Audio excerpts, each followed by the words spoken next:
and luxury home of the week. Let's get moving here. We're going to start with Willow Glen home of the week. This is not my listing.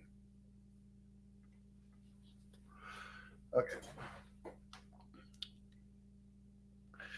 This is 1424 Cherry Ave, 6-bedroom, 5-bath for the low price of $3.9 million. It's a brand new house. Okay. What people are doing is they're buying older homes, tearing them down, and putting these little McMansions on. And they've been doing this for 25, 30 years now. And it's become an amazing little business because this company that does this does a fantastic job. They take over the entire thing. They show you what the product's going to look like, and they take care of it. It's not cheap, but it gets done, and you can make a good profit off of it. That's why these houses are selling for $1.5–2 million that are old and decrepit, and then they put another $1 million or so into this, and then they look at this thing right here, right? 3,700 square feet, almost 3,800 square feet. Look at the very, very small lot. But look how close you are to downtown, right? You're walking distance, and you get a brand new house. And it's been on market for 32 days. And yeah, there you go. Let's see. Wow, 2 different size. That's weird. So this is a beautiful house, guys. I think we talked. This looks familiar, but I think we looked at this one already before. The great thing about this is it's very intricate. There's details upon details upon details in this house, and they're all fresh and new, and what is being sold all across the country today. So, the grays, the natural wood, the herringbone tile on the floor, it's all very, very beautiful, right? Very well manicured, meticulous, and you're in Willow Glen. So there you go. Okay, luxury home of the week. This one is only 15,000, almost 16,000 square feet. 6 bedrooms, 6 full baths.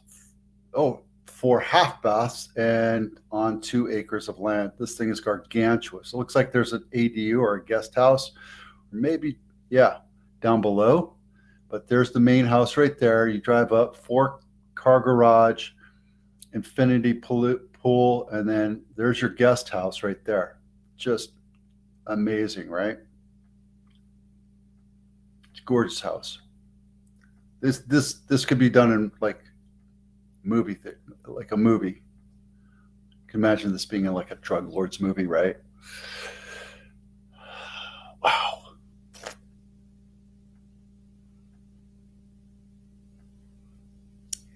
Oh, look at that. I could totally do that. I would never get out of my shower.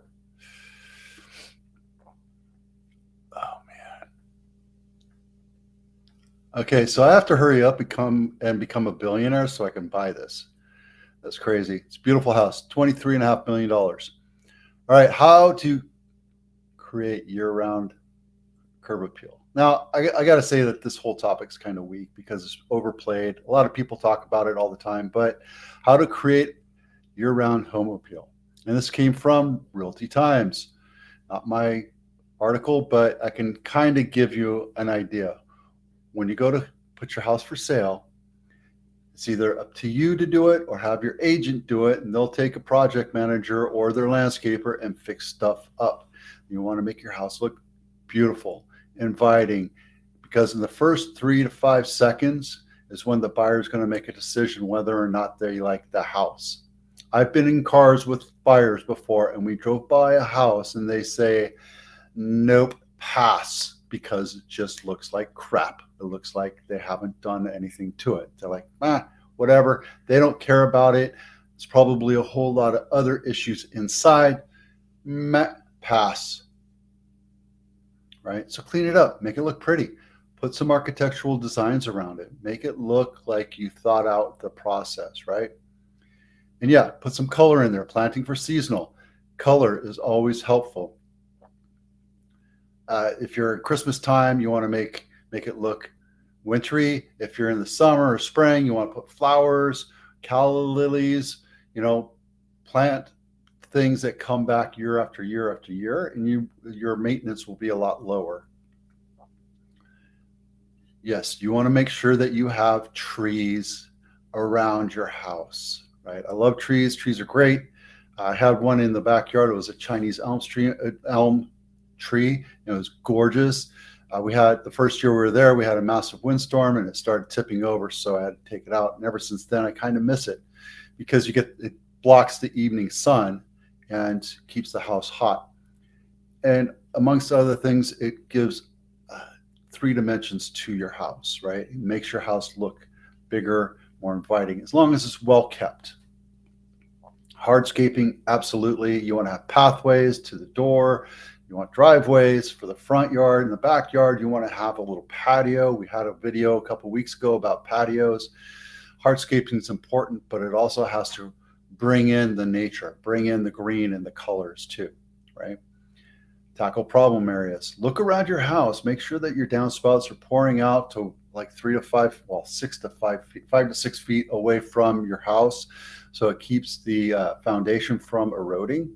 It's a big problem. People don't know about it, and then they sell their house and becomes somebody else's problem. OPP, other people's problems.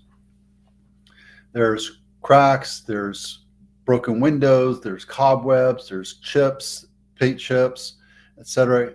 Fix them up. Do it once in a while. Like once every year, you could look at your paint, make sure it doesn't have any major cracks going on, or it has any chips. Take care of that right away, because then you prevent wood rot. And I could show you in my laundry room. I have a door to the backyard, to the side yard, and it goes, and that whole door casing needs to be fixed because I don't take care of it. And it's where you get a ton of sun all day long, and the wood just peels and chips. So I have to go back and paint it, which I will. House appeal. Absolutely. Your house has to look pretty, has to look inviting. Again, we talked about it. Curb appeal all the way around. And here's the thing.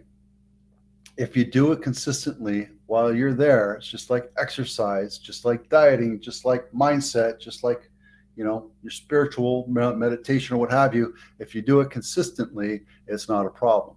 There's no major overhaul that you have to do unless you want to do a complete redesign. So there you go. All right. Compass agrees to pay $57.5 million to make policy changes to settle real estate commission laws. This article kind of bashes Compass. I work for Compass.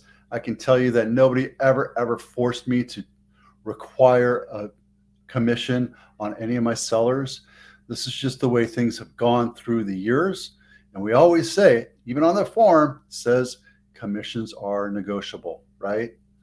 It's up to the agent to decide how low that they're willing to go. And if they decide that they're going to go with them, that's on the seller, right?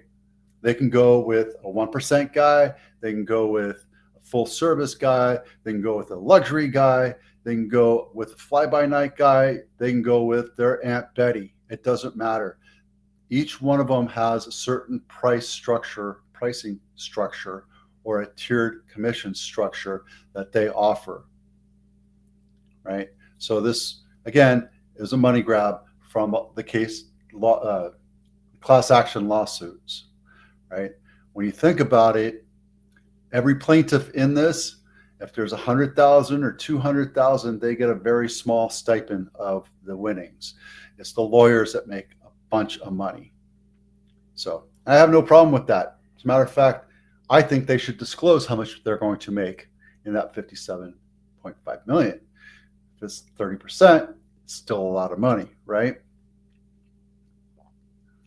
And it's not just Compass. It's Keller Williams, Remax settled, Century 21, I think, is part of it.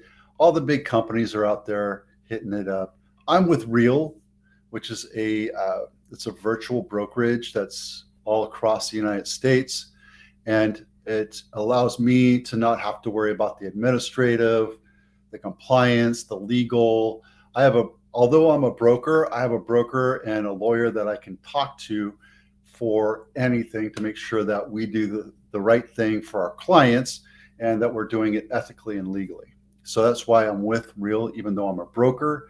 I just feel it's better for me to let them manage that and have an entire process. Plus, it protects me a little bit and my clients. So again, Don't think it's just Compass. It's all the other big real estate agent or brokerages are going to get hit like this. Just it's going to happen. It's not a big deal. These are just money grabs. And as I've positioned myself always, commissions are negotiable, right? I always say you don't have to pay them anything. You have to pay them at least $1. It used to be $1. But if you want your house sold, you should be anywhere between 2 and 3%. 2.5% is a happy medium. And that's typically where you're going to get your house sold because you're bringing in, you're attracting buyers with the buyer agent to represent them. Now things are going to change, but they're not going to change because instead of offering a commission, you're offering a concession. Semantics, right? And there are some sellers that will get away with having to offer a buyer's commission. Let's say that there were 30 offers on the table and one buyer's agent came in and said, my buyer is paying me my commission. Here you go, right? There's no commission. There's no offer of commission for the buyer's side. You don't have to pay it. And on top of that, we have the highest and best offer, price, terms, closing, etc. Right? But what's going to happen is that will lend itself to a rumination of buyer's agents that are fly by night. They're just in it for a quick hit, and then they leave, and they leave the listing agent having to take care of everything so that the timelines are messed up, the sellers are stressed out, and the buyer's agent's nowhere to be found. So the seller's agent has to go out and make sure everything gets done. So there's a lot of wiggle room that's around there, and that's just part of the process. We're going to figure it out. These lawsuits are good because they're change, but a lot of it is the same. Okay, let's talk about snapshot. Nothing really is happening. I missed last week because it was April 1st. Kids were off. They were off on vacation, so I was spending time with them, and I just felt I was going to take a day off. So there you go. And I bet you didn't even miss me.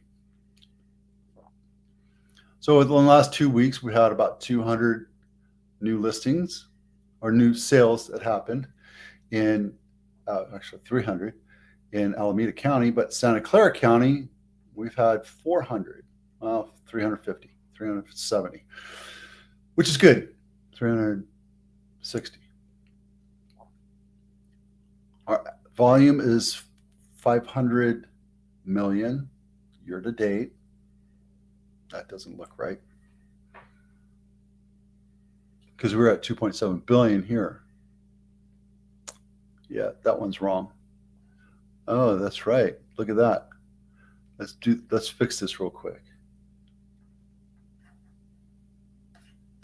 Oh, I know what I did. I did the sort backwards. $3.5 billion. Look at that. That's a huge jump. That's crazy. They're doing amazing. Santa Clara is just doing amazing. It's the highest volume sales county, and it's the one of the highest average sales price counties. Right now, San Mateo is going skyrocketing. San Francisco's back up, and Marin is back up.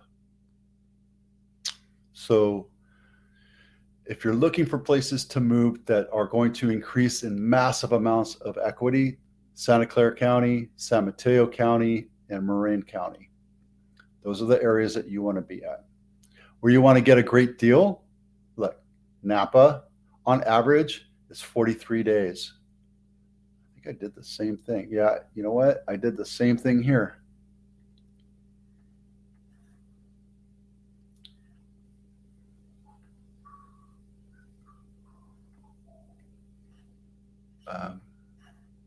Days on that average. There you go. It's 75 days on average, right? You can go and get a great deal. And I can tell you that if you're looking at a $1.5 million house, you can probably offer 20% and negotiate back and forth, and you probably bracket about 10% off. That's $150,000 off, right? So one last story, and I want to tell you this because I'm very proud of my daughter. Even though she totaled my truck, my car, I still have my truck. We had a 2008 Honda Pilot, and it was the family car. We went everywhere with it. We've been to 6 or 7 states. Uh, been up to Portland many times. We went up to British Columbia with it, and it was just a great car. And later on, it got older, and my son used it, and since then, it's been falling apart. And he's put a dent, scratch, or something on every panel outside of the car, which it's an older car, right? But it's a Honda, and it lasts forever, and it was going great. The engine was amazing, the transmission was amazing, right? But it's just older. It was just a great car. And then my daughter got her license, and she started driving it, and she wasn't paying attention. She hit somebody. She rear-ended somebody, and that's why we have insurance, and just grateful that nobody ever got hurt. She still feels bad. I feel bad for her. And she's always been a very responsible kid. So I know she was just not paying attention. And, that's why insurance is more expensive for kids, right? It is. So we started looking for another car, and we kind of rewarded her, which is crazy. It's silly when you think about it, but she got rewarded for crashing my car or totaling my car. She wound up getting a little VW convertible. And I was into it because I'm actually looking for a convertible myself, an old clunker, fart around car, just because I want to fart around. And, instead of driving 16, 14, 15 miles to the gallon, I want something that's a little more gas effective. And I'm like, you know what? I deserve it. Anyway, we got her a convertible, and we went up to Sacramento, and we looked at 2 cars, and one of them was just a beater. I mean, you would have had to put another $5,000 or $6,000 into it just to get it, whatever. The engine wasn't right. The transmission needed work. Every panel had a ding on it. It had 8 owners, right? It was just crazy. And then we went to this other one, and it was a dealer, not a major dealer. It was just like a on the street kind of guy. Well, it was that, and they actually focus on VW Beetles. This one happened to be convertible, and we test drove it, and she loved it. It was great. And then we went down. A couple of days later, we went to Newark, and we looked at another one, exact same car, just a couple years older, blue, convertible, and that one was kind of beat up and much less. So this one started at 9. The one in Santa Clara, the one in Sacramento was $9,700. $9,700, and the other ones were a lot less, like 4,000, and the other one was like 6,000 or something like that. So we went up to the guy, and I'm driving from Newark back down to San Jose, thinking, hey, we definitely want the one in Sacramento.